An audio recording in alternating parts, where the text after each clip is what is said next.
So hello dear student, কেমন আছো? I hope প্রত্যেকে শুধু ভালো না ভীষণ ভালো আছো। স্ক্রিনের উপর একটা কোশ্চেন দেখা যাচ্ছে, তাই না? প্রথমটা কি বলেছে? প্রথমে আমরা মন দিয়ে পড়বো, বুঝবো, তারপর অঙ্কটা প্র্যাকটিস করব। কি বলেছে দেখো, যদি এক্স ওয়াই এর চেয়ে 25 কম হয় তবে ওয়াই এক্স এর চেয়ে যত শতাংশ বেশি, শুধু বেশি নয়, যত শতাংশ বেশি সেটা আমাদের নির্ণয় করতে বলেছে। তাহলে এক্স হচ্ছে ওয়াই এর চেয়ে 25 কম। আমরা একটা কাজ করতে পারি, কি? ওয়াই এর ভ্যালু ধরে নিতে পারি। ধরি ওয়াই এর ভ্যালু 100। ওয়াই এর ভ্যালু কত? 100। তাহলে এক্স এর ভ্যালু কত? অবভিয়াসলি এক্স এর ভ্যালু 100 থেকে 25 কম, তার মানে কত? 75। তাহলে এক্স এর ভ্যালু পেলাম 75। এবার একটা কথা বলি, কোশ্চেনে জিজ্ঞাসা করেছে আমাদের কি? কোশ্চেনে জিজ্ঞাসা করেছে ওয়াই এক্স এর চেয়ে কত শতাংশ বড়। ওয়াই বড় এক্স এর তুলনায়। আমরা এখানে তুলনা করতে গেলে এইভাবে প্রথমে একটা ডায়েরি টেনে দেওয়া হয়, এটা শিখেছি অলরেডি, প্রথম পার্টেই শিখে নিয়েছি, ইন্ট্রোডাকশন পার্টে। তারপর যার সাথে তুলনা করা হয় সেটা আমরা কি করি? হরে লিখে দিই। হ্যাঁ, হরে লিখে দিলাম। কার সাথে তুলনা করছি? এক্স এর সাথে। এক্স এর ভ্যালু কত? 75। এই 75 লিখলাম। যাকে তুলনা করছি, কাকে তুলনা করছি? ওয়াই কে। ওয়াই কত বেশি?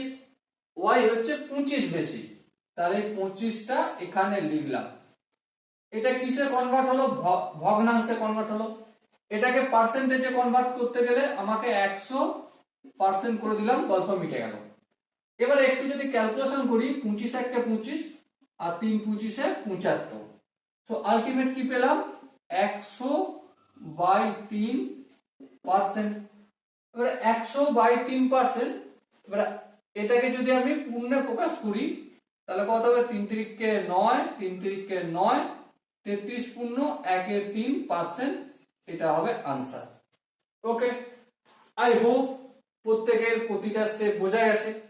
যদি কোনো স্টেপ বুঝতে অসুবিধা হয় তো আমি পার্সোনাল ভাবে বলবো, এই শতকরা চ্যাপ্টারের প্লেলিস্ট ধরে শতকরা বা পার্সেন্টেজ 2025 প্লেলিস্ট আছে। ওকে, সেই প্লেলিস্টের প্রথম থেকে ভিডিওগুলো দেখলে এখানটা আমি ফট করে কি করে ফেললাম সেটা খুব সহজেই বোঝা যাবে। তবু আরেকবার বুঝিয়েছি, যার সাথে তুলনা করা হয় সেটা আমরা হরে লিখি, লিখে দিয়েছি। হ্যাঁ লিখলাম। যাকে তুলনা করা হয় সেটা লবে লিখি। কাকে তুলনা করা হচ্ছে? বৃদ্ধিকে। কার বৃদ্ধি? ওয়াই এর বৃদ্ধিকে। ওয়াই কতটা বড়? 25, তাহলে এই লবে সেটা লিখলাম।